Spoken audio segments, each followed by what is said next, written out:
All right, let's move back to our discussion on the resolution regarding bar exam in Washington State. I have in the queue Governor Dresden, Chief Garcia, and President Mujumdar.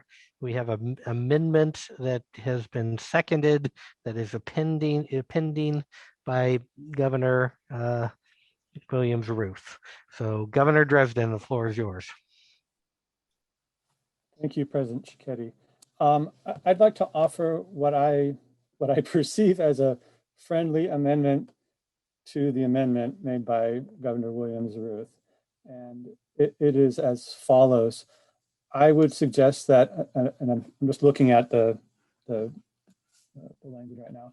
I would suggest that we delete the word new and delete the words mentorship and then add at the end something along the lines of comma and treats Real 6 applicants in the same way as law school graduates. That is my suggested amendment, and I'd like to hear what other people have to say. Executive Director Nevitt, can you make those changes and then put it up on the screen? Yes.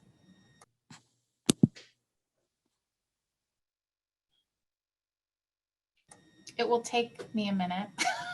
Okay.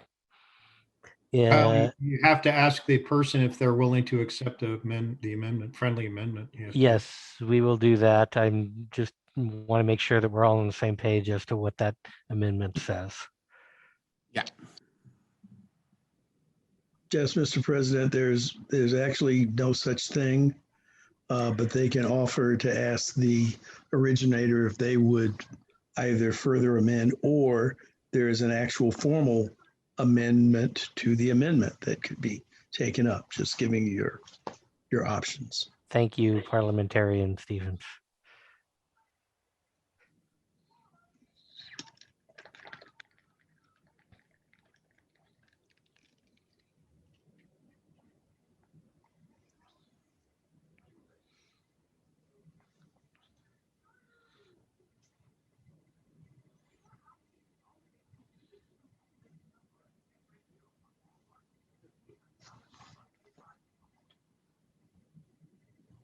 Has Governor Williams-Ruth seen this, or is this just?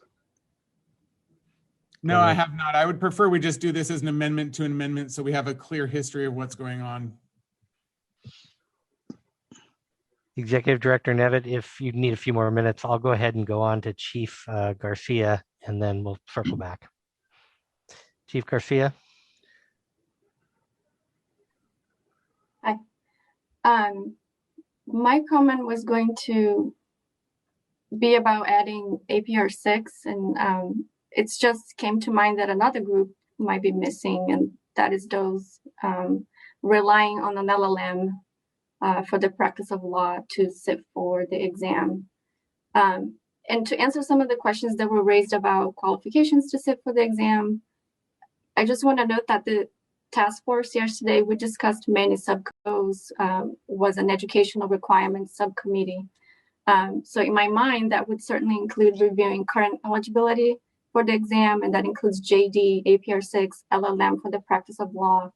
We would also need to look at other pathways like UB, score transfer, admission by motion, not to mention limited licenses. So a lot of the things that are being discussed here, we touched on yesterday. We talked about it yesterday, and I believe one way or another, they will be looked at. We talked about creating efficacy research subcommittee, impact research subcommittee, history of the bar exam, practicum or clinical alternatives. So a lot of the ideas that are being discussed here, we briefly discussed yesterday as well. There is a lot of work to be done. I do want to note that the court is looking at creating a website to support the work of the task force. I'm hoping this will be a great place to be able to share our progress, compile materials, studies, add links to the meetings.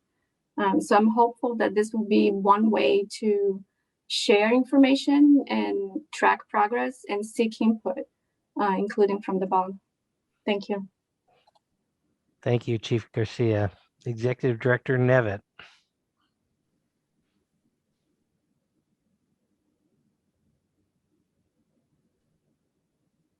All right, Governor Dresden, does this accurately capture in green your intent?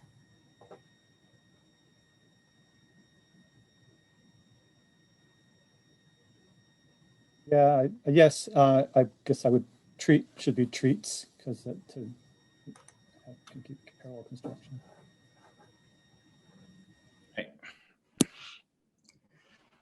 President Shikedi, I have a quick point of order. Governor Knight. So is it proper to have an amendment to an amendment? I feel like we need to vote on Governor Williams' Ruth amendment. He didn't accept this as a friendly amendment. So I don't know how many amendments to amendments to amendments we can have. I think we need to vote on Governor Williams' Ruth's amendment. No, sir. You can't Parliamentarian have an Stevens. amendment to an amendment, and you should, if you're still trying to take up in order, what the final vote is going to be, not take up an amendment and then, that is, so the amendment to the amendment would supersede and say, we have this in place, but we're now making this change before you go back. Okay. Okay. All right. So do we have a motion to amend the amendment? Do we have a second?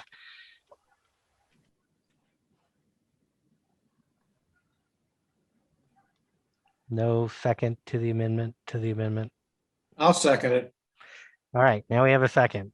All right. Further discussion now on the amendment to the amendment. And all right, let's raise Executive Director Nevitt. Can you put down the screen so I can see everyone? All right. Everybody who wants to talk on that, raise your hand. I have Governor Knight. Is that everyone? Governor Knight. So I appreciate Governor Dresden's comments, and I've had this conversation with Governor Clark as well, and it's absolutely my intent to treat APR 6 applicants the same as law school applicants. I think the problem was just identified by Chief Regulatory Counsel Garcia. When we start listing too many classes of applicants, we're going to exclude someone. The resolution in its current form doesn't say anything about law students. It doesn't say anything about APR 6. It doesn't say anything about LLM. It doesn't say anything about foreign students. It's silent on that issue. And I think that's the better way, that we're talking about people who are applying to application in the WSBA. So as written, I think it includes APR 6. And I would not want to, in an effort to include certain groups, end up excluding someone. So I think it's better to be silent on that issue.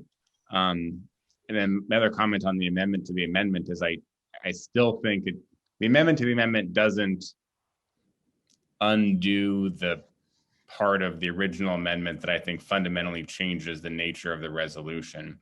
So I would vote no on the amendment to the amendment. Thank you, Governor Knight. Any other actual hands to talk about the amendment to the amendment? Governor Stevens.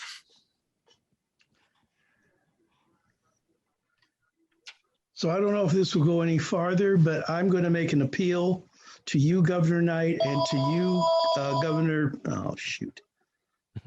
Sorry about that, because I can't do anything with. All right.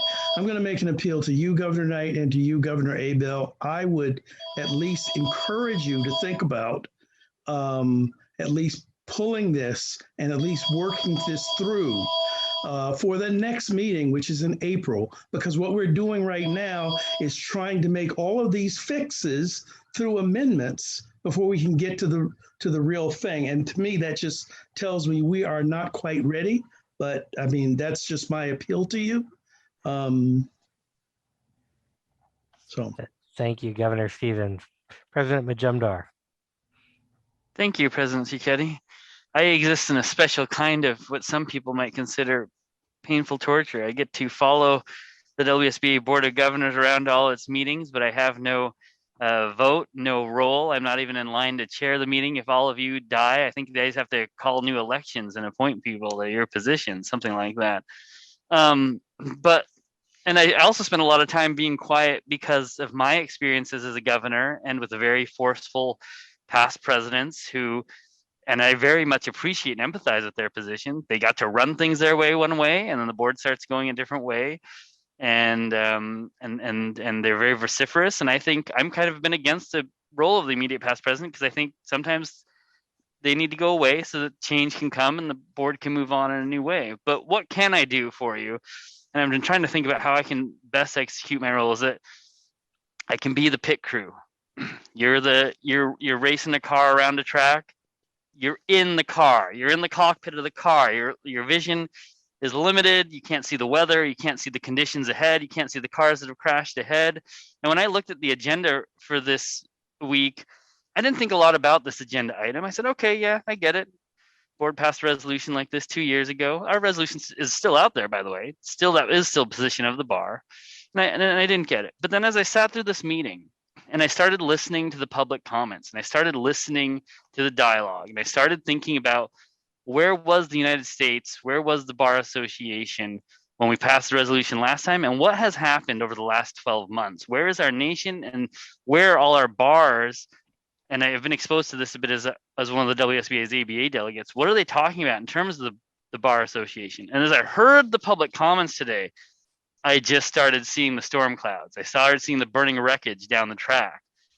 And this is me waving the flag to you saying, I'm not telling you to stop racing. I am telling you to stop racing. But you got to pull that car in. Our tires are not up to snuff for the track ahead. And I'm saying, I'm just listening to the dialogue here. This is what's going to happen. If we wanted to bull through on this because we want to get to the finish line, is the people who spoke, the public members and groups and parts of the WSBA and parts of our membership that spoke against this, and the parts that people are saying we should consult are not consulted, then we will make this resolution. And who are we trying to persuade? We're trying to persuade this committee. We're trying to persuade the Supreme Court. And these people are going to say, look, this is what they're trying to say. And this is what the real situation is. Who are they going to listen to? I think we're going to be burning up our credibility if you rush through a process right now. Your resolution won't be as effective.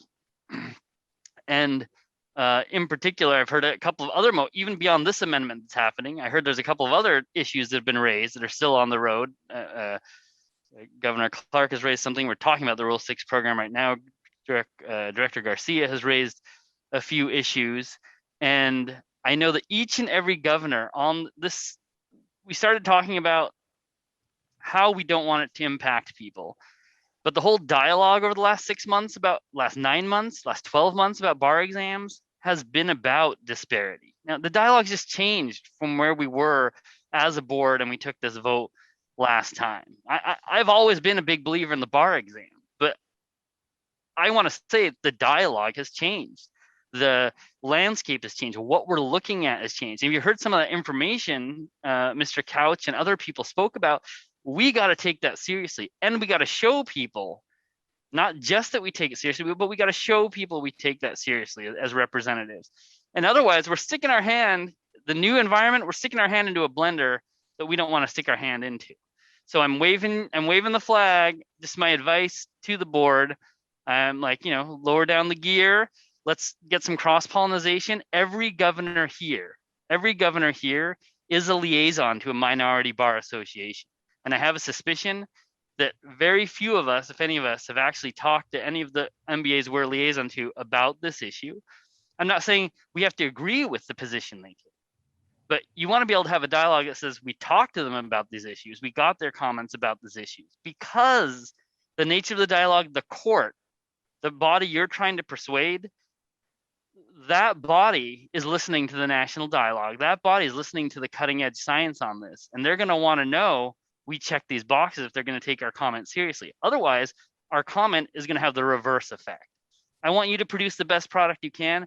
I want you guys to get to the most unanimous product you can, which might not be possible.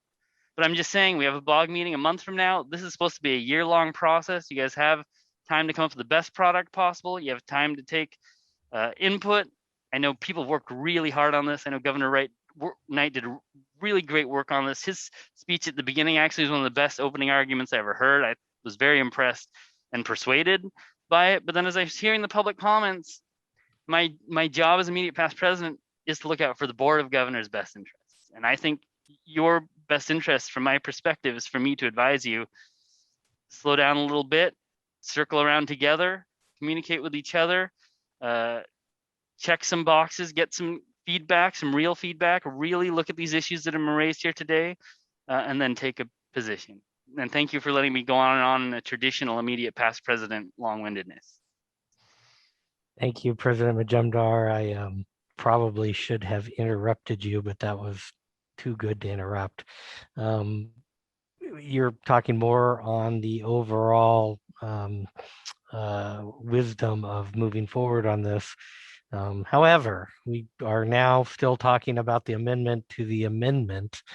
Was a discussion topic, so that's on me. But let's get back to Oh, Mr. President, I did mean it as a meta comment on the amendment to the amendment to the amendment.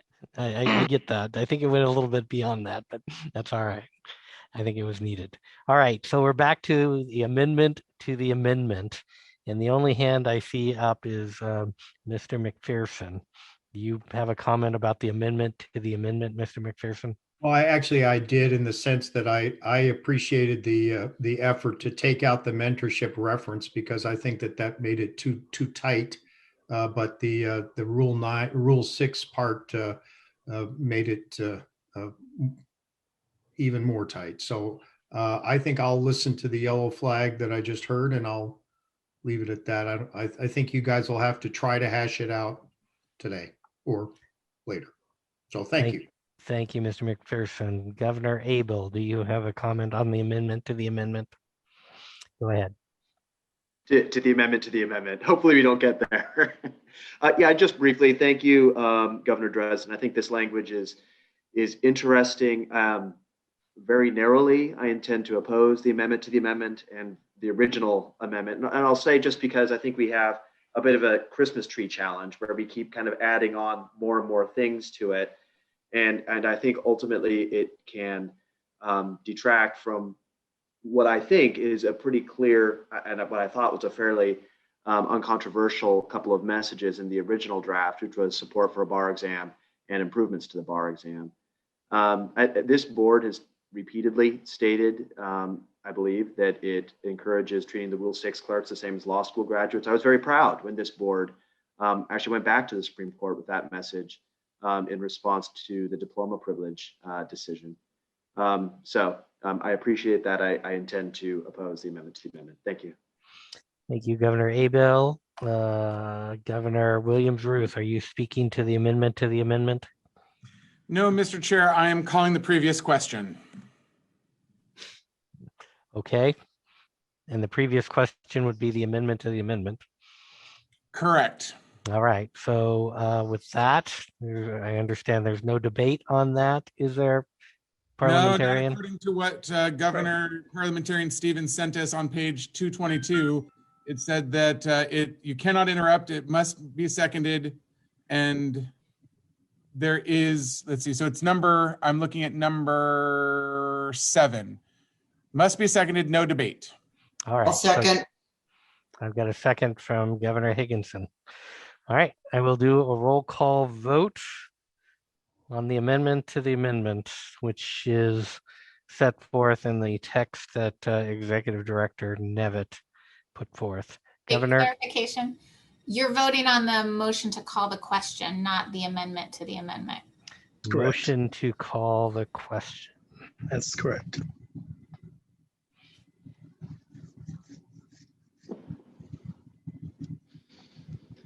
If it passes with a 2/3, then you go immediately to vote on the amendment to the amendment. Okay, Executive Director Nevitt, be prepared to do the math. Governor Abel. Aye. Governor Angeville. Nay. Governor Boyd. Governor Clark. Aye. Governor Dresden. Aye. Governor Grabicki. Aye. Governor Higginson. Aye. Governor Kang. Governor Knight. Aye. Governor McBride. Aye. Governor Peterson. Yes. Governor Pertzer. Aye. Governor Stevens. Abstain. Governor Williams-Ruth. Aye. No need to do the math on that. 1, 2, 3, 4, 5, 6, 10 in favor, 1 no, 1 abstention. That's got to be more than 2/3. Okay, so we've called a question, and now we do the amendment to the amendment. Correct. All right. Governor Abel, Nay. Governor Angeville, Aye. Governor Boyd, Governor Clark, Abstain. Governor Dresden, Governor Dresden, Aye. Governor Grabicki, Aye. Governor Higginson, Nay. Governor Kang, Governor Knight, No, but I do want to take 1 second to say I really appreciate the effort to tighten it up. It's just I think that it also expanded it in part. So no. Governor McBride, No. Governor Peterson, No. Governor Pertzer, No.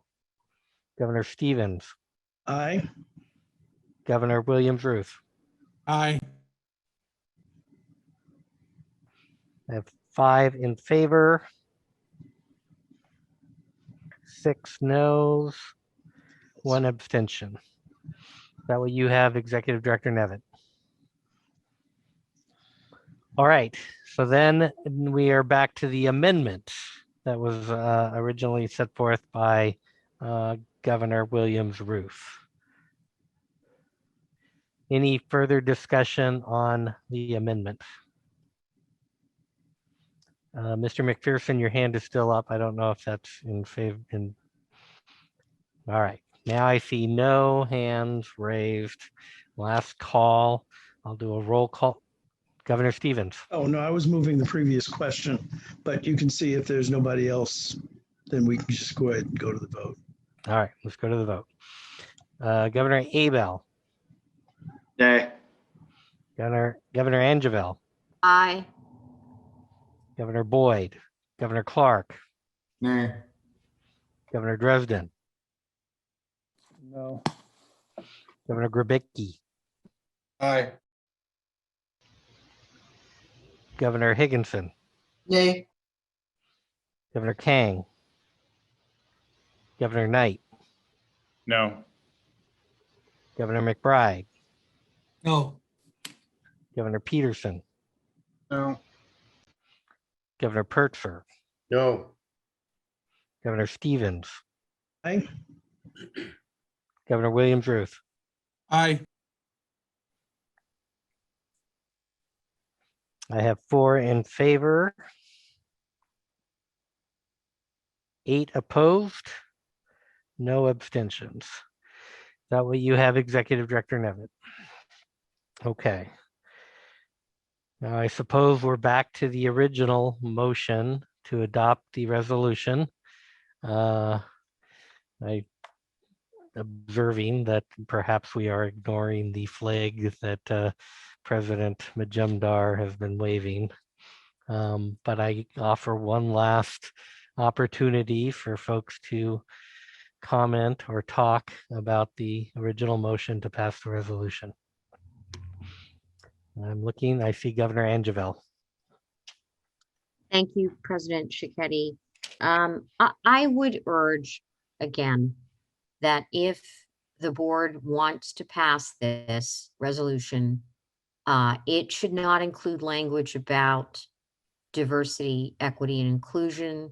I think that if we do it, I think we will have stakeholders who really feel left out of the process, who really feel that they don't agree. And I just don't think we should include that language.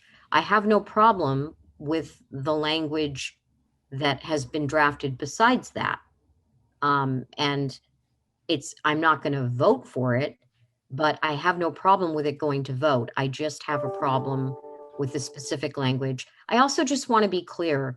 I'm not opposed to the bar exam by any means. I really just want to hear more voices, more evidence, and then I want to make my decision. So I just want to be clear about that. Thank you. Governor Angeville, I've heard you a couple of times now on the same topic. Do you wish to make a motion to that effect? Yes, I do. Okay. I wish to make a motion to remove all references to diversity and inclusion from the resolution. All right. Second. President Shiketti, would you entertain a very brief discussion on this? I think we might have a solution here. Okay, well, hold on. So we have a motion by Governor Angeville. It's been seconded by Governor Williams-Ruth. Now is an opportunity to discuss that, and I would recommend we do so. If Governor Knight, you are next in the queue, so go ahead. Thank you, President Shiketti, and thank you, Governor Angeville. I'm very sympathetic to Governor Angeville's concerns. The term diversity, equity, and inclusion is not anywhere in the resolution.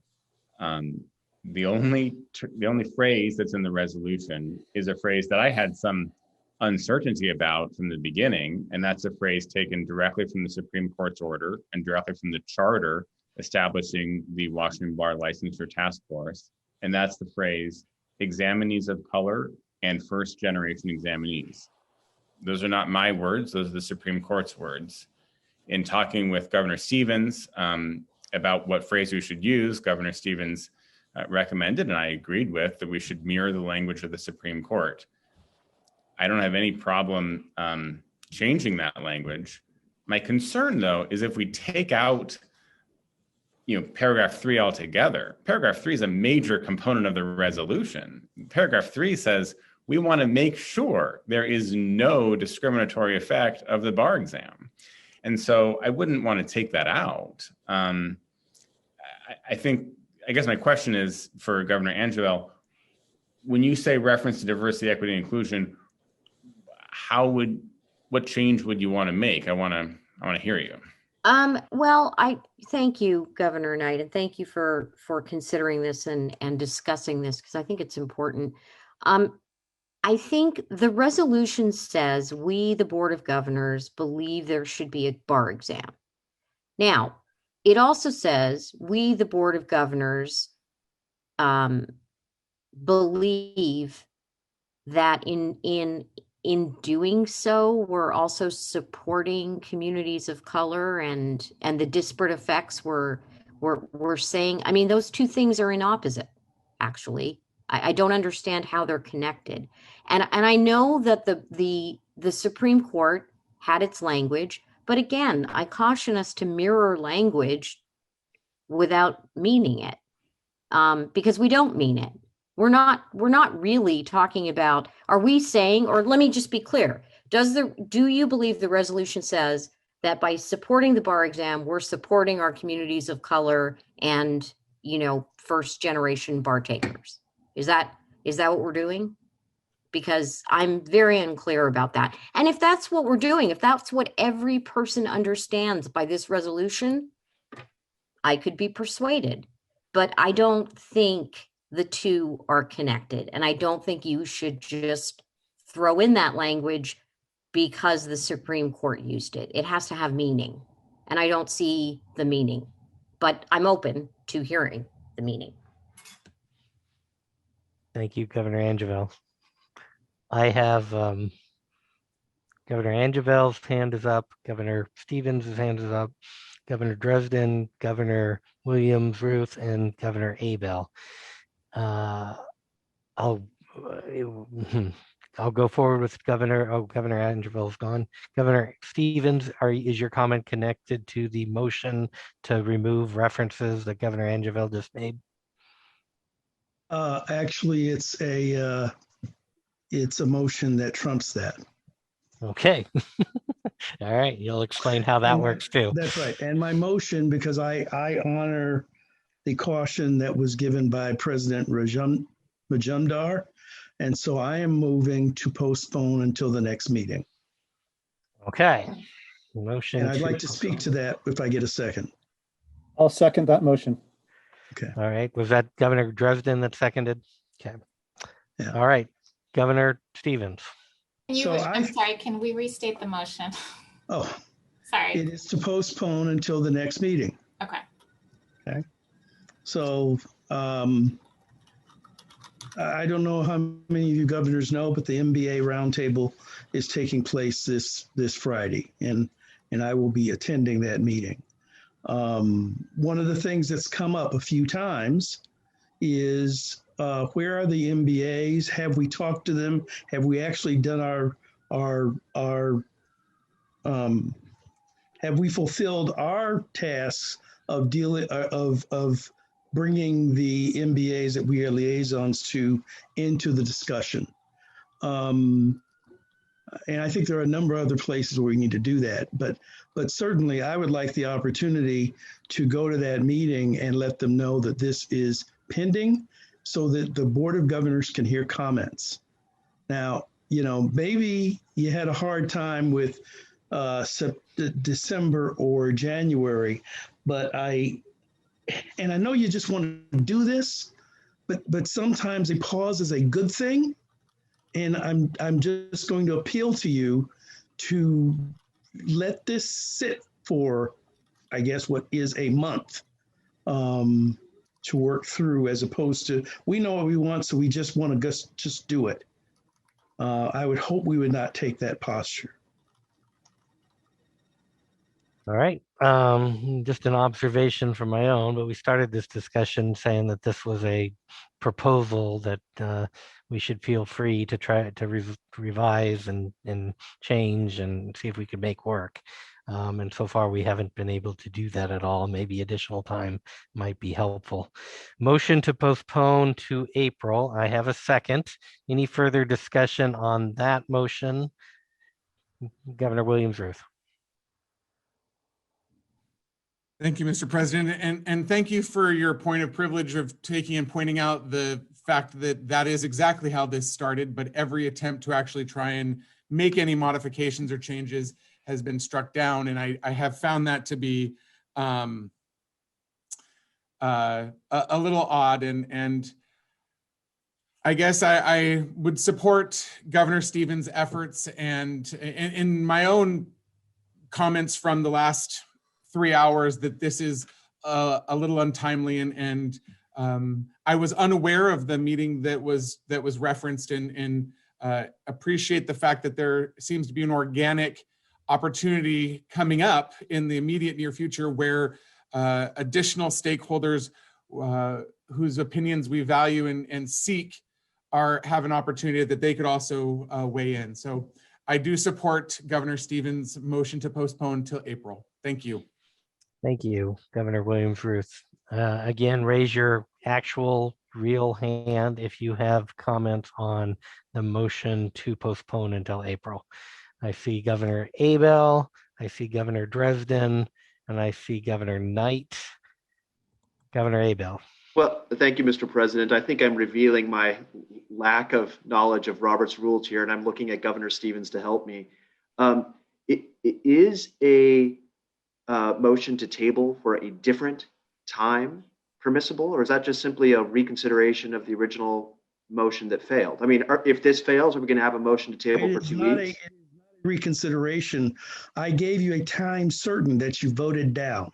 Right, but if this fails, the time certain. Oh, if this fails, then you go back to the original discussion, pending any other superseding motions. So if this fails, I believe what's then on the table is, I believe the motion that Governor Angeville made. Well, unless there's another motion to table for 2 weeks or a different date certain. I mean, am I understanding that right? I've never seen that before. I'm asking out of genuine. You've never seen what before? Making multiple motions to table for different times. Well, maybe you haven't, but it is an appropriate motion. It is not the same as the previous motion. Understood. Thank you. Thank you, Mr. Way. President. Yeah. Thank you, Governor Abel. Governor Dresden. Thank you, President Cicchetti. I'll be brief. I think we have nothing to lose by postponing this to a month and a lot to gain. I think I found the words of several governors and past President Magendo persuasive, and I just feel that I think we can come to Governor Dresden, I can't hear you for most of what you're saying. I think you might need to speak up a little bit. I apologize for that. It was a low quality Dell laptop. I'll just repeat myself quickly. I just think we have a lot to gain from postponing it by 1 month. Sorry, little to lose and a lot to gain from postponing this discussion by a month. I think we could achieve a better product, and I think closer to a unanimous vote, or at least a more lopsided vote in favor of this, if that's in fact where we're going to head up. So I strongly support postponing this by to next month's meeting. Thank you, Governor Dresden. I have Governor Knight. Thank you, President Cicchetti. I would encourage taking this matter up today, and I want to clarify two things. One is taking this up today does not preclude us from taking up a conversation about this in April as well. This is simply our current view on an important matter. It may change over the time. In fact, 2 years ago, this board took a position on the bar exam. We didn't need to delay that multiple times. I think speaking today is our current position. It doesn't mean we can't speak again with a different position at a later date. But I think starting the Washington Bar Licensure Task Force is starting now. Now is an appropriate time for our initial voice. And I expect, multiple times to sort of speak on this issue. The time to speak is our board meetings. I think we should vote on it now, but I want to stress that doesn't mean I wouldn't edit this resolution at a future meeting. There's no reason we can't do that. I just think we should speak now. And the final point is, I think we're viewing this resolution with a little more weight than it might deserve. We're not the Washington Bar Licensure Task Force. We're not the Supreme Court. We're not establishing, what the actual future of the bar exam is going to be. We're simply saying this is our current position. And most importantly, we're saying, here's one of the things we want to tell the Bar Licensure Task Force to look into.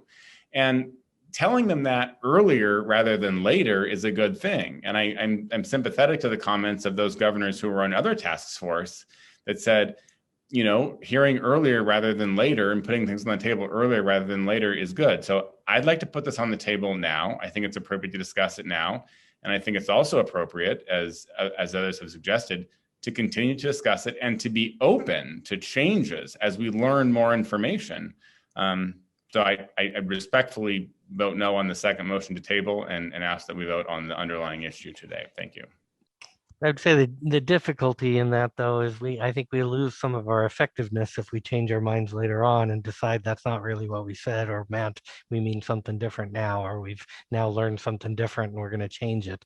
I think we lose some of our voice that way. Judge Jarman, and I apologize earlier, I did not know that you were elevated to the bench, and I apologize. You had your hand up. Did you want to comment on the motion to postpone to April?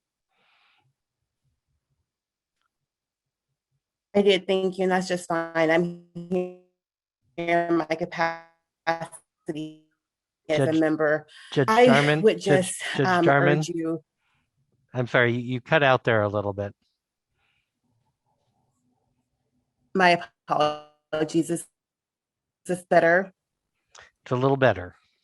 Okay. I just wanted to clarify. I'm here in my capacity as a member of the Bar Association and as a member of the Diversity Committee. So that's more than fine in terms of how you referenced me previously. Thank you, Judge Jarman, Governor Jarman. All right. With that, are we, we're back to the motion to postpone to April. Any further discussion regarding the motion to postpone to April? All right, not seeing any. Let's go forward with the roll call vote on the motion to postpone to April. Governor Abel. Nay. Governor Angeville. Aye. Governor Boyd, Governor Clark, Nay. Governor Dresden, Aye. Governor Grabicki, Aye. Governor Higginson, Nay. Governor Kang, Governor Knight, No. Governor McBride, Nay. Governor Peterson, No. Governor Pertzer, No. Governor Stevens, Aye. Governor Williams Ruth. Aye. I have 5 in favor, 7 opposed, no abstentions. Executive Director, do you agree? Yes. All right, the motion to postpone to April fails. All right, now we're back to the amendment from Governor Angeville. And we had a second. Remind me who seconded Governor Angeville's? Governor Williams Ruth. Okay. Motion to amend to remove references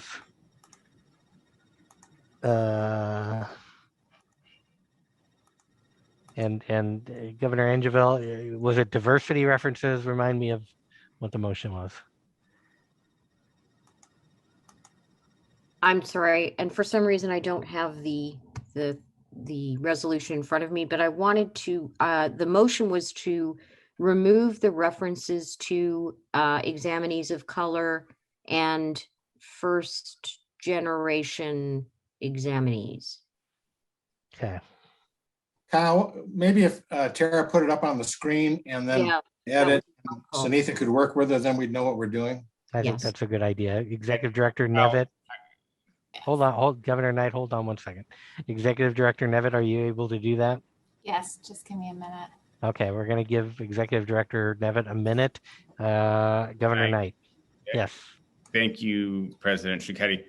There may be an easier way. I mean, I think that's fine. And actually, Governor Clark suggested some language to changing paragraph 3 that removes the phrase that Governor Angeville just identified and replaces that with any exam applicant. So, you know, we're not using that phrase. We're just saying we want to ensure there's no discriminatory effect on the new languages, any exam applicant. I think that removes the language that Governor Angeville had a concern with. It preserves, I think, the intent of the resolution to make sure there's no discriminatory effect.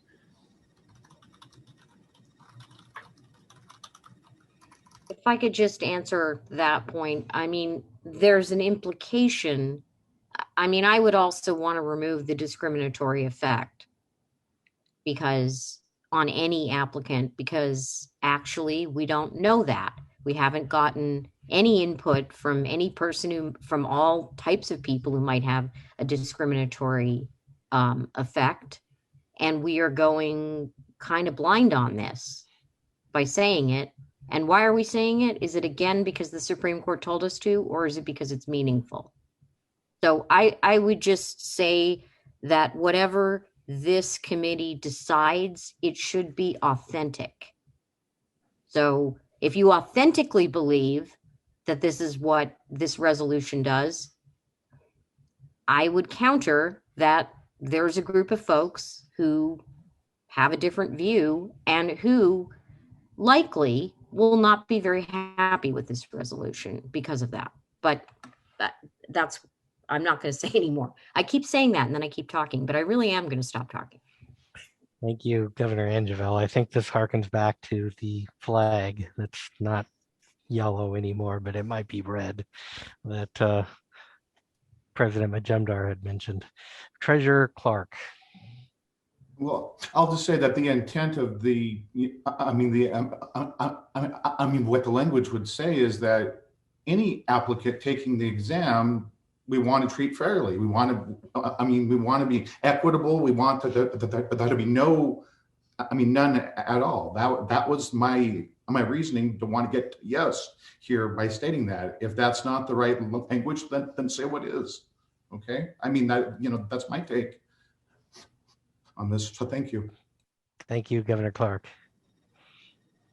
All right. Any other folks wishing to speak about the motion to amend? Executive Director Nevitt, do you have it ready?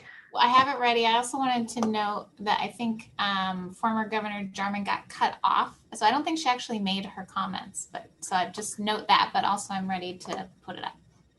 Let's give former Governor Jarman another opportunity. If you are out there, I don't see her name. Are you still on, Governor Jarman? Yes, thank you. Hopefully this is a better connection. Much better, much better. Okay. Well, I do have lots of children in the background, so hopefully they'll be quiet so I can quickly get through this. I just wanted to impress again upon you just the timeliness of this resolution. Again, I don't believe that we are suggesting to you in any definitive sense that there should be no bar examination. I think the goal and the objective is to have some process by which there's a determination of competent, qualified practitioners in the legal field. Everything that you've heard, though, has given you reason to pause and ask questions as to whether or not our current means of evaluating that actually serves the intended objective and purpose. To the extent that there's what appears to be almost a blind fidelity to the bar exam itself, even after you've heard the information and concerns about the bar, even after you've heard what the task force is going to be looking at, the extensive nature of the information and research they're going to be doing, even in the context of that, to hold to this blind fidelity of it, and to then render a foregone conclusion as to what you want the outcome to be is problematic. And it also belies what you've communicated to minority bar associations about your willingness to give them meaningful opportunities to participate in the processes. It also belies your commitments to transparency. So that's why I invoked the previous example of the mission statement. That was another thing that was rushed, that was attempted to be rushed through. And you had a very similar process whereby there were amendments, and then finally, you're reasoned and you said, we're doing this too quickly. We actually should pause, and we should give meaningful opportunity for those that we purport to represent and purport to want to bring into the conversation. We should actually make that opportunity available. That is all I'm humbly asking you for. Thank you, Governor Jarman. And I hope we're listening. On one hand, we do have governors who are voicing the positions of folks from around the state who are probably in favor of this resolution, but we're also hearing directly from other members who are not in favor of it or are requesting additional time and thought. So I'm hoping that we're listening to that and watching the flag that is before us. Governor Grabicki. Having listened carefully to what Andrea had to say, I moved to table. We're not ready to go. We may be ready to go by next month. We may get some input from the MBAs, but it's become clear now that it's a mistake to wade into this today. Mr. President? Yeah, I was going to turn to you because I think this gives back to, hold on, Governor Stevens. I think this gets back to Governor Abel's original concern about another motion to table. So Governor Parliamentarian Stevens, I'll turn it back to you. Yes, please. Just so I'm clear, Governor Grabicki, yours is a motion to table or postpone indefinitely. Is that correct? And that motion hasn't been before us before, has it? No, it hasn't. That's my motion. Okay. All right, I have a motion to table indefinitely. Do I have a second?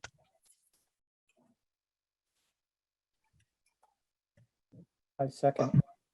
Governor Dresden seconds. All right.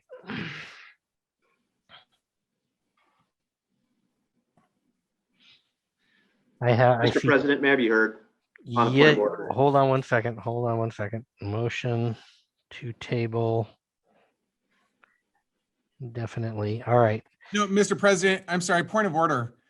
Again, looking at page 222, number 6 to lay on the table puts the motion aside for later consideration. That is not for an indefinitely, because that's number 13 to postpone indefinitely, which kills the motion. So I again, whoever put this in, I presume it was Governor Stevens. I would encourage everyone to look at page 222 in your package to see the basic characteristics of motions from the Guerrilla Guide to Robert's Rules.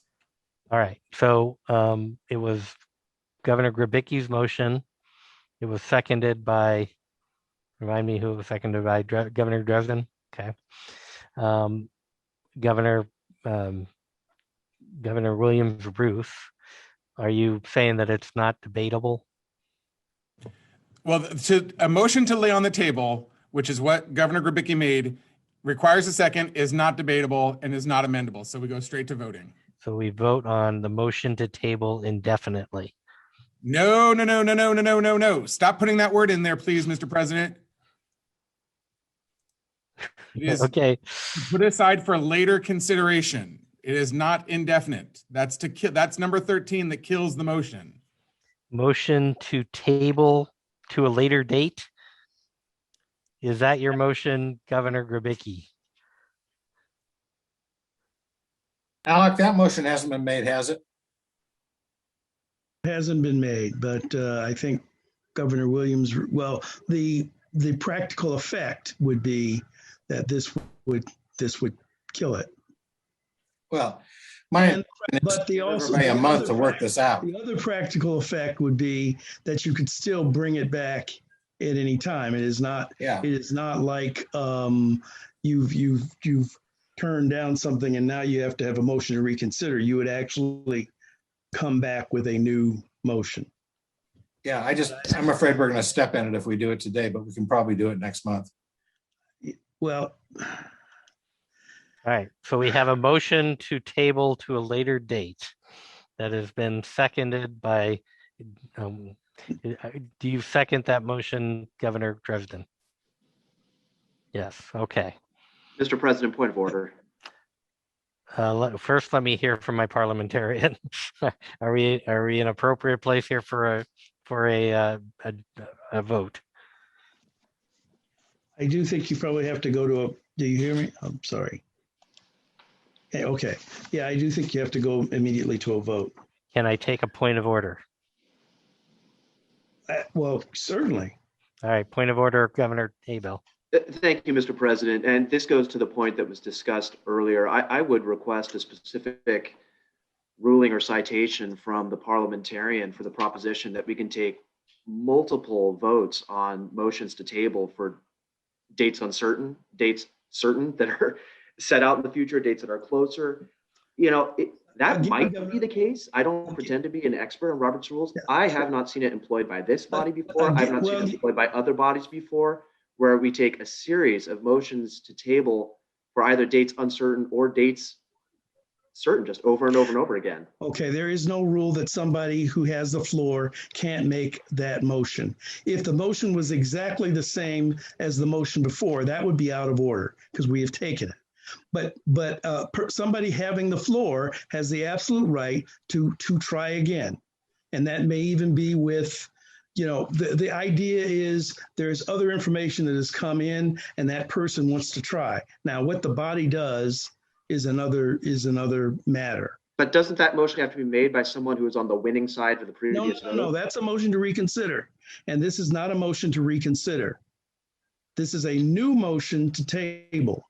But it's a motion to table indefinitely. Governor Williams-Ruth is correct. The practical effect of that is that this item dies. The practical effect also is again, since you didn't take action, you can actually resurrect it at the next meeting or some subsequent meeting. And hypothetically, if this motion were to fail, somebody else could make a motion to table for a week. Hypothetically, if they got recognized, they could. Yeah, But there is also a practical effect, and actually, Governor Abel, you are, how can I put this? You are actually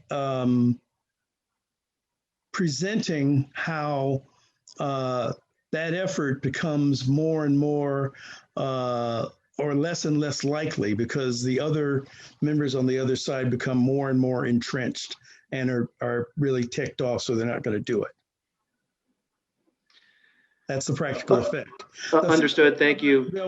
What the chair can't do is cherry pick who they are going to call on because they have, because they think the person is going to do X or Y or Z. So this was an open question. I think honestly, I had no idea that Governor Verbicki was going to make that motion. Thank you, Governor Stevens. I would note, Mr. President, that at least in my experience on this board, and I know others have served longer, I have not seen this process utilized. I'm not familiar with it being utilized in other organizations in which I am involved, where there are repeated sequential motions to table for different dates. So thank you, Mr. President. Governor Abel, have you seen that come up and been ruled out of order? So if you haven't seen it, you don't know it. Okay, so it is absolutely possible, according to the chair recognizing somebody and them making a motion. Thank you, Governor Stevens. Thank you, Mr. President. Mr. President, I have a point of order. All right, hold on one second, Governor Higginson. And I just need to understand the process for myself, and this is the reason why we have a parliamentarian to give me advice on where we are and where we're going. If we have a motion to postpone indefinitely, then that effectively kills the original motion. Yes. Is that correct? All right. Yeah. And if that happened at the next meeting, they could bring a new motion, could they not? Yes. Yes. Yes. You can't. I see Governor Williams-Ruth shaking his head, but you have not really you have not taken action on that subject. Yeah, it would just be a new motion. It would be an entirely new motion. We can't kill something by saying we're going to forever not talk about this issue. Right. And I understand Governor Williams-Ruth has a different interpretation. I think he's just reacting to that. There's a difference between a motion to postpone indefinitely and a motion to lay on the table. And what Governor Williams-Ruth had identified before is he understood Governor Verbicki's motion to be a motion to lay on the table. Correct. And that's what I'm trying to figure out here is then the interpretation that Governor Williams-Ruth is taking is that a motion to continue indefinitely kills it off from any consideration ever again. However, okay, so Mr. Chair, and I was wrong, it is debatable, but you actually have a point of order that you need to recognize. I do. I'm just trying to understand where we are. And I think I know where we are at this point. Governor Higginson, your point of order. Some of what I was going to say has just been covered. I understood PJ's motion to table, which is incorrect because it would enable us to lay the pending question aside temporarily when something else of immediate urgency has arisen. I'm reading from Robert's Rules of Order.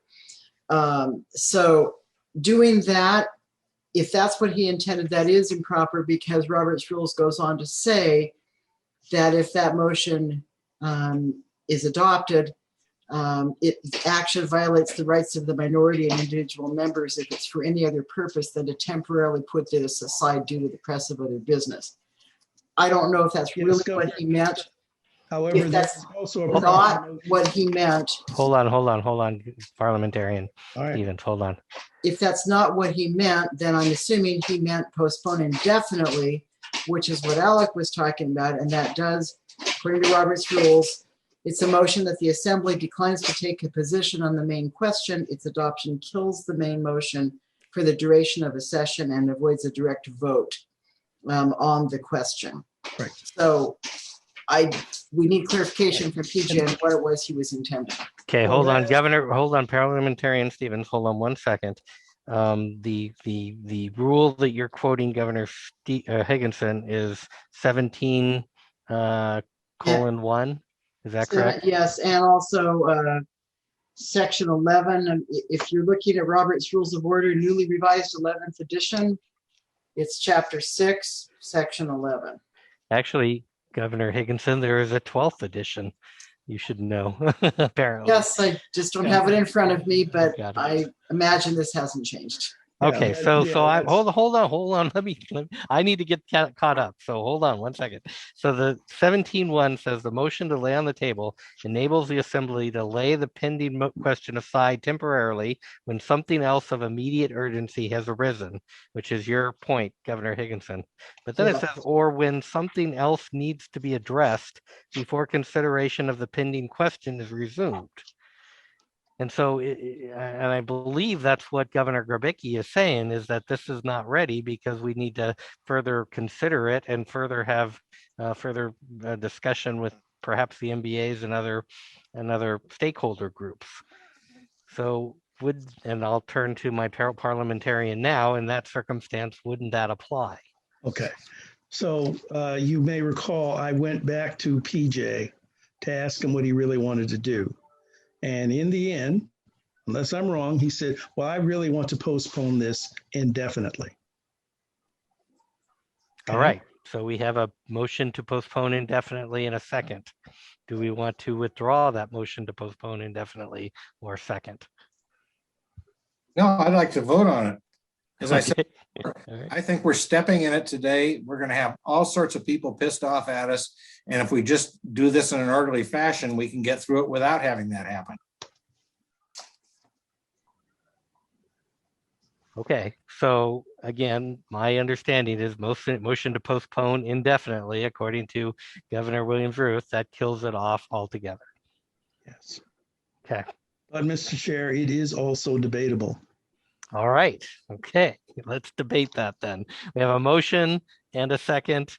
I have two virtual hands up, Governor Peterson and Governor Knight and Mr. Couch. Do I have I have others. Williams-Ruth. Okay, let's handle the governors first, and then I'll circle back with Mr. Couch. Governor Peterson. Yeah, I mean, I think President Cicchetti, you kind of answered my you kind of answered my question. Then Governor Stevens said that maybe not. So I guess I'm still kind of unclear as to what a yes vote or a no vote on this would end up. Personally, I'm kind of leaning towards, it makes sense to talk to people and get people's input so long as it gets put on the next meeting. And, when we do make a decision next meeting, it doesn't get kicked out indefinitely. But I know we've already made a motion and voted on that, but so I don't know how we get back to that place, because I think that may be the right answer in this situation. Thank you, Governor Peterson. Governor Knight. Thank you, President Cicchetti. I think part of the disconnect that I see here is we're having this discussion like we're the bar licensure task force. We're not. We're simply stating the position of the Board of Governors at this time. I think it's fine to make that position now. I think it's fine for that position to evolve if we learn more information. But I think it's appropriate to act now. And I think, repeated motions to table are a tool of sort of a group that's not going to win a motion to try and have this happen later. So I would just caution that the position of the Board of Governors does not require hearing from every single group. I expect every one of the stakeholders to talk to and be involved with the Washington Bar Licensure Task Force. We're simply one voice. We're simply lending our voice right now. And in no way are we trying to limit the voice of anyone else. So I encourage a discussion on the merits, and I discourage sort of procedural arguments to try and twist this around. I'd really like to have a deliberative, broad discussion on the issue. Thank you.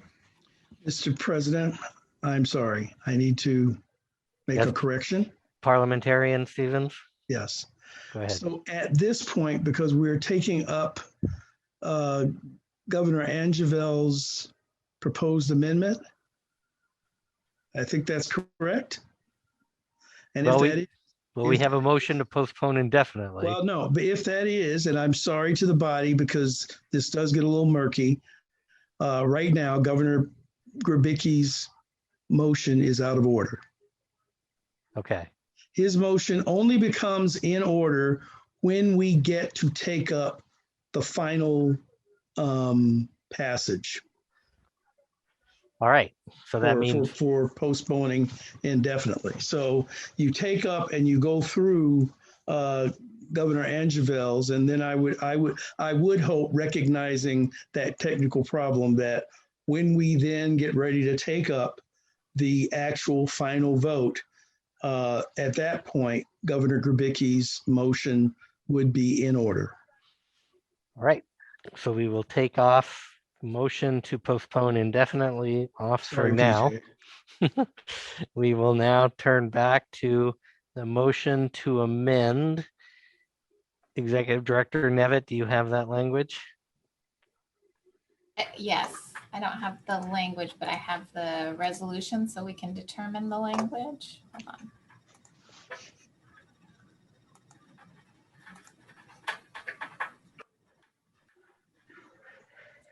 This is at page 104 of the materials, if anybody wants to follow along. All right. And the language, Governor Angevel, is at the end here. Well, it also is, yeah, it is at the end, but yeah, that one. And Governor Angevel, is your motion to remove that whereas altogether? Yep.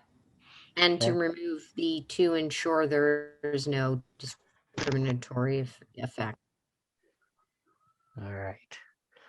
Okay, so the Mr. President, there's one other passage that's relevant. Oh, yes, there is. It is your second to last whereas clause, where you talk about Assessing disproportionate impact. Yeah. So that one right there.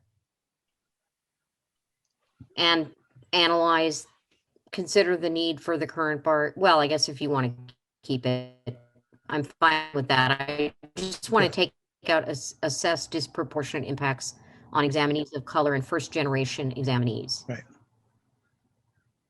I do So know that would be this my is a quote. Would you want to put ellipses in there? Nope.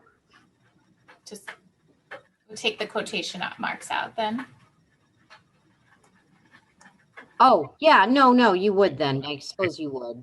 Maybe not take them out because it is a quote, but I would take out that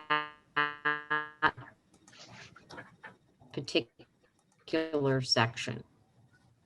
Oh, wait, does it say the task force is being asked to that? Yes. Here it does, yeah. So this is simply So you would leave quoting that. what the order from the Supreme Court says. It's not part of the resolution below. Right. So I would be fine with leaving that because what you're talking about is what the task force is being asked to examine. That's fine. I have no problem with that.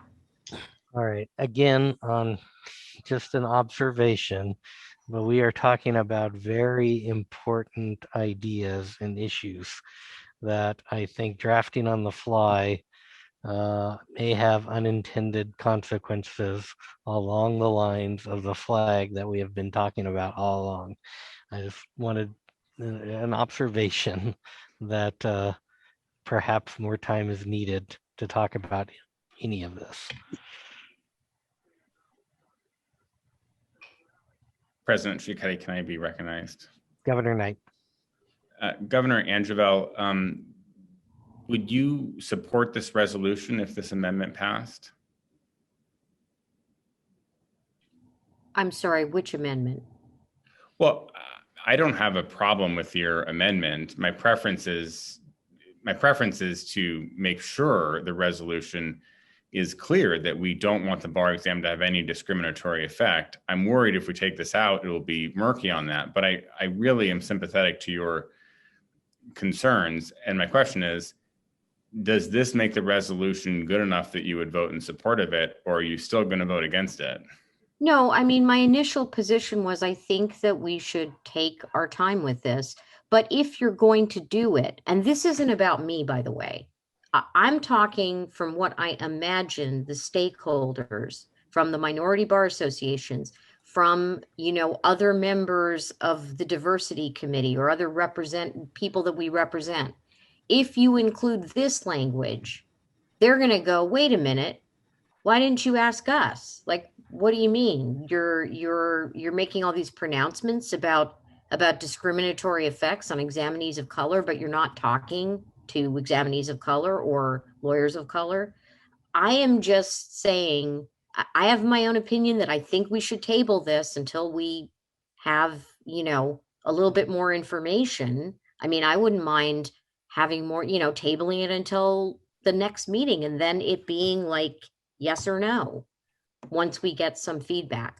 But I am just saying that the board is going to experience predictable pushback if you include language. That is my opinion. People are free to accept it or reject it and to do as they will with it. But that is what I think. And so I would like to see the board not have to deal with that blowback. I would like to see the board forge a stronger connection with our stakeholders in this instance. Governor Knight. Sorry. So, Governor Angeville, is it your position that by removing this language, there's less concern? Well, I think because what I think is you, Governor Knight, you correctly said, you passed this resolution. There's nothing to say that there can't be further amendments or additions or clarifications of the resolution. So what if we did pass this resolution without this language and diversity came back to you and said, we've reached out to our MBAs, we've reached out to stakeholders. Here's their thought on what's going on. Then that would be great. But the problem is here, it almost seems as though you're speaking for these stakeholders. And that does not sit well with people when people are speaking for them without really talking to them.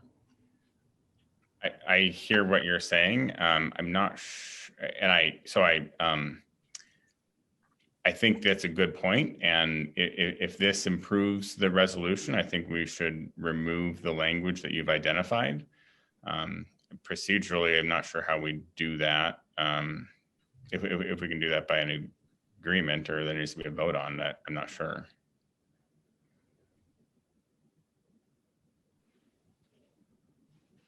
Governor Stevens.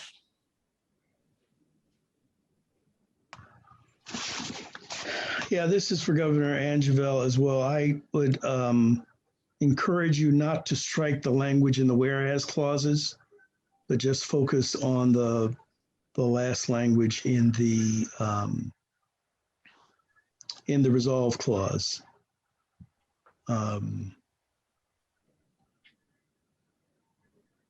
Because that's a statement of fact. That's true. That's true. That is a statement of fact. I would allow that to go back in then. So we're really only talking about taking out the last sentence. The last part of the last sentence. Right. The last part of the last sentence. Who moved to adopt this? Oh, also, I would definitely take out the word diverse in number 1. This is Governor Angeville's motion. Yes, it is my motion. And so now my motion has changed to take out the word diverse and to take out the last sentence here.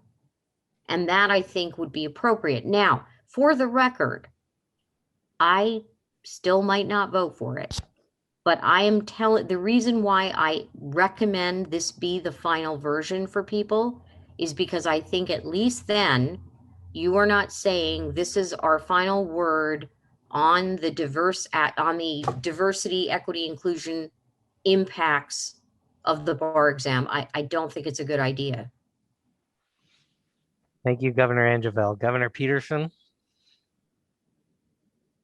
Yeah, Governor Angeville, this is just truly a question because I don't know the right answer, and I respect your opinion. On 3, would it be good or bad if we left in the language law and to ensure there is no discriminatory effect, period? Or is that crossing the line of what you're talking about?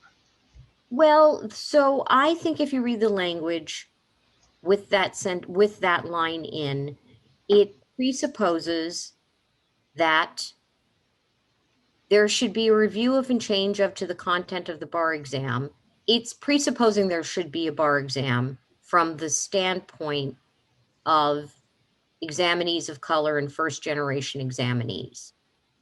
It may well be, and I don't know what our stakeholders are going to say. It may be that they're like, we agree with you. We're totally on board with this. I have no idea, but you know what? We haven't asked them. And because we haven't asked them, I don't know how we as a board can say we're passing this with language that includes our intention is to ensure that there is no discriminatory effect on examinees of color and first generation examinees. How can we do that if we haven't asked the people who are affected, or if we haven't taken stock from other stakeholders who are relevant to this? And I agree, Governor Angeville, with the point you're making. I guess I would not be willing to vote for this without strong language in there that whatever, if we're going to maintain a bar exam, that there is no discriminatory effect. I feel strongly about that. So, I mean, if we're going to be taking out that language, I'm not sure. I mean, I think that's a very important aspect to what we're doing here. And that's totally in line with our resolution that we made earlier. That's totally in line with our commitment to the MBAs. And if we take out something that I feel so strongly about making sure that if we're going to have a bar exam, that it doesn't have a discriminatory effect on anybody, I can't vote for it.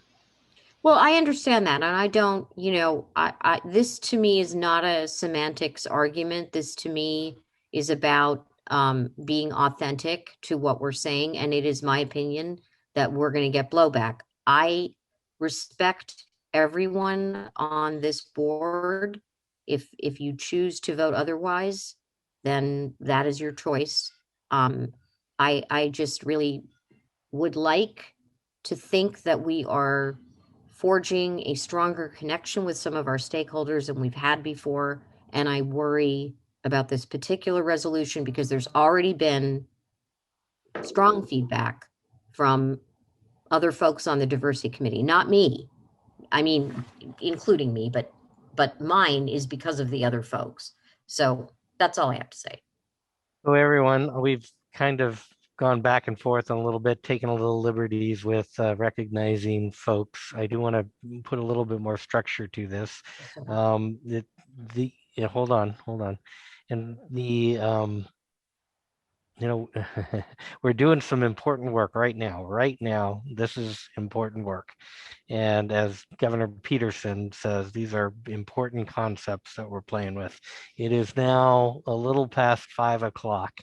The last few meetings, I think we've done very well with remaining civil. We did have a problem in November. I thought that we got a little bit tired at the end of the day.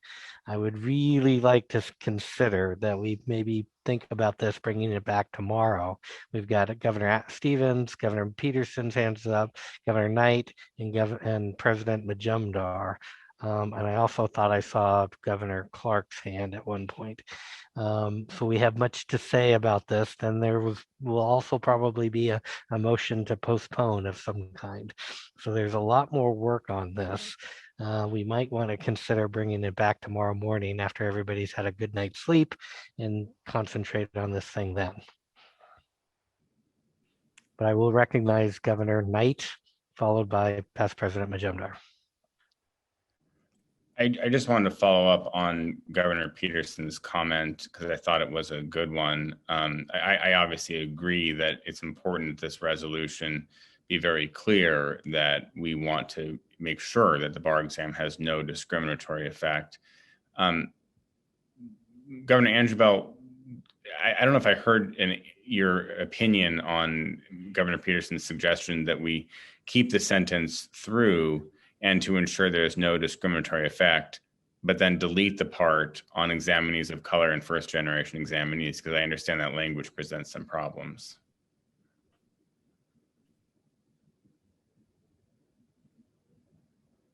So you're suggesting we would take out examinees of color and first generation examinees, but to ensure there is no discriminatory effect? Yes. Yeah, I think that's more reasonable. I mean, I would be okay with that. I mean, again, still might not vote for it, but I think that would be, I personally think that would be a little bit more palatable, perhaps, to stakeholders, because you haven't gone there, right? You said you want to look at discriminatory effects on everyone, but you haven't gone and mentioned these folks that you haven't spoken to. I understand your point. I think that's a good point. All right. Again, we're talking about folks that we haven't talked with, which is an important topic and something that we should be listening to. Past President Majumdar. I almost forgot what my comment was now at this point. Only that when I was listening to Bryn, I just heard really good vibes coming out of his brain, and that it would be just great if everyone agreed to throw down a line on the resolution that says that the Board of Governors will not tolerate any kind of exam that has, discriminatory results and effects on underrepresented groups of people. But also, now that I've forgotten that comment and I've said that comment, I was also going to say, Mr. President, you can adjourn whenever you want, and this automatically starts up the next day at our meeting, because we're not closing down the meeting. It's the same meeting today and tomorrow, so you can adjourn for sleep and carb loading whenever you wish. All right. Executive Director Nevitt, can you take down the drafting here for a minute? All right. I have 2 pages of people after 5 o'clock who are paying very, very close attention to what we are doing here today. I'm looking you all in the eyes. I don't necessarily want to force an adjournment, but I think it's an incredibly good idea that we take a look at this tomorrow morning with fresh eyes before we deal with motions to postpone, or maybe tempers escalating a little bit, people being with strongly held beliefs in different ways, to continue this discussion probably tomorrow after our training, and do it that way. I'm looking at all of you for responses. I'm seeing some smiles. I'm not seeing too much in terms of this is the worst idea ever. I see a 1 thumbs up, 2 thumbs up, 3 thumbs up. I'm seeing more thumbs up than thumbs down. Governor Williams-Ruth. I haven't not looked at the agenda for tomorrow. My only concern is, are there people coming in at specific times where, again, we can find ourselves 24 hours from now and still having this going on? So I appreciate what you're doing, and I agree. And I just kind of want to look ahead, and I'm looking at the ABA mid-year meeting report. I'm not sure which of these people are set in time. So that's the only thing I'd like to ask. as I also anticipate that the bylaw amendment for tomorrow is also going to spoke good conversation. That's good points. We do have some discussion topics for tomorrow, and we do have some guests. But again, I think having fresh eyes is probably worth the risk for them trying to figure it out tonight. Governor Knight. Governor Knight. Is it reasonable compromise, President Shiketti, to take this up tomorrow, but just do it immediately at the beginning of our public meeting? I mean, it's just a continuation of this discussion now. At 11:30 a.m. Whenever the public meeting starts, yeah. Yes, We have training tomorrow, what I understand, between 9 a.m. and 11:30 a.m. Is that correct, Executive Director Nevitt? We have executive session, which includes training and one other topic. Okay, between 9 a.m. and 11:30 a.m. Correct. Okay. There is another option. If we think we need more time, we could come in at 8. Only 3 of us or perhaps are traveling for this and have to get here. That's what we used to do. If we think that that would be beneficial to start at 8, and then resume our training at 9, that would give us an extra hour. And I'm looking at everyone. Hey, you can't do that, Kyle, with the public. I got to hear the vote. I'm not going to come at 8. It's not on your calendar. Starts at 11:30. I've got motions in the morning, Kyle. All right, understood, Mr. McPherson. So I still think it's a good idea that we do this, that we adjourn now, and then we all think about, the language that we want to see tomorrow, and the language that we want to debate, and the additional motions that we're going to want to entertain under fresh eyes and before we get too carried away. So with that, I'm going back to the thumbs up that I saw before. I'm not hearing any strong opposition to it. So could I just ask a question about that? Governor Higginson. Well, I'm wondering, would it be possible for us to start the morning, take this up? I don't know if it is at the morning and then move on to the other agenda items. Plus, I'm confused, Kyle, because at executive committee, you said there wouldn't be any training and we were just going to have an executive session, but you just mentioned training. And that's the first I heard of it. So now I'm not sure what's going on. Could I get some clarification on that? Executive Director Nevitt. Yes, sorry, I shouldn't have been sloppy in my language. It's a conversation related to training. It's not actually a training. Okay. Okay. That's the first I heard of that too, but okay. Anyway, would it be possible for us to maybe end that conversation a little early so we could, or can we not do that based on the agenda? I do think we have a guest with regard to that conversation. Do we not, Executive Director Nevitt? We have guests, if you want to call them that, for all the executive session topics. Obviously, I mean, you have the authority to amend and move topics around as you wish. I think the point that Mr. McPherson raised was that the agenda says the public portion of the meeting will begin at 11:30 a.m. So you can expect that members of the public will miss anything that's done before that. It doesn't mean that you cannot do it. True. Now that we're not under the OPMA, I guess but still, I don't, or it does not matter under the OPMA. Doesn't matter. Even under the OPMA, for a regular meeting, you can move things around on your agenda. Okay, but still, for the convenience of the folks who may not be here today, I'd be hesitant to do that, who've already scheduled their plans. So, and we're not sure about the guests either. So with that, probably not Governor Higginson. It would probably have to come after that session. All right. Okay. Again, I see there's 2 hands. I understand. I want to, maybe we take 2 more folks and then I want to adjourn. So Governor Knight followed by Ms. Hawkins. So President Shiketti, do I understand you correct that we're going to just take this up at 11:30 a.m. tomorrow? That's my proposal. Okay. And why don't we give Paris Erickson the courtesy of letting her know that we're not going to be discussing the bylaw amendment exactly at 11:30, so we don't have to interrupt this discussion, and she can come on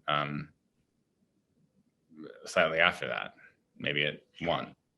Let me ask a question regarding the bylaw amendment. Is that this is regarding the election dates? Is that correct? Correct.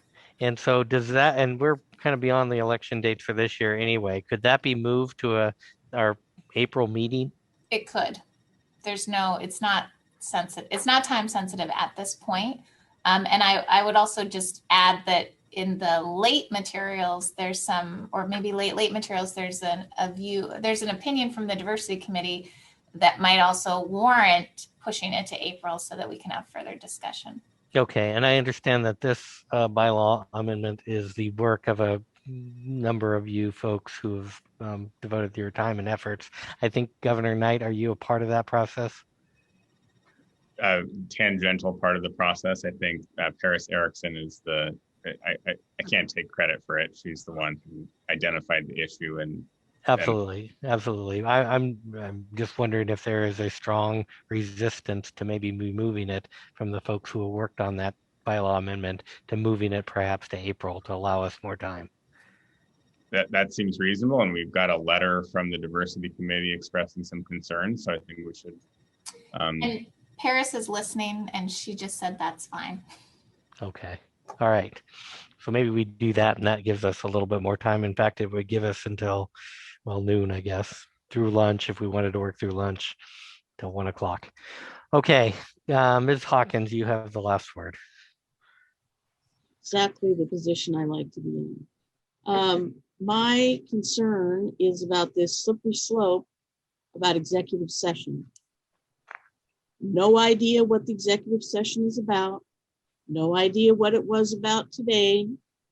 And now we're talking about 2.5 hours of executive session tomorrow.